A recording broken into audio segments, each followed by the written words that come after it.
Mi-juillet 1997, donc bientôt 30 ans.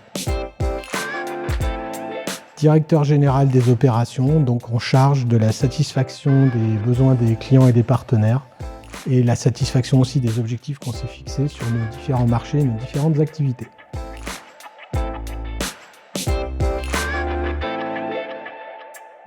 Beaucoup de raisons à ça. Déjà le thème traité qui me passionne, l'équipe à laquelle j'ai appris et je suis encore très très attaché, et puis la variété des tâches qui m'ont été confiées au fil des décennies.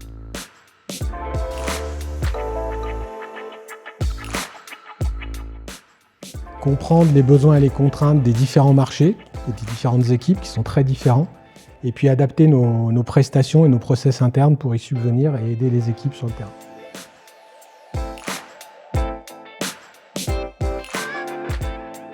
C'est une somme de choses. Il y a l'engagement, l'exigence, le partage, l'ouverture d'esprit et ce besoin permanent de renouvellement et de création qu'on a sur chacune de nos interventions.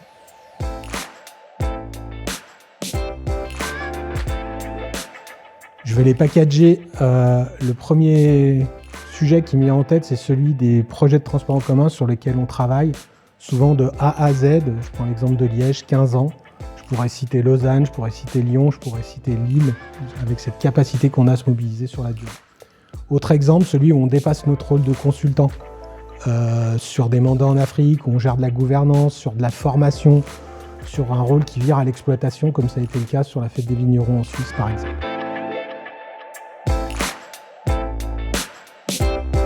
C'est forcément un peu subjectif, mais la frugalité des modes, notamment la mise en valeur des modes actifs, piétons, vélos, qui en plus sont au service de la santé publique.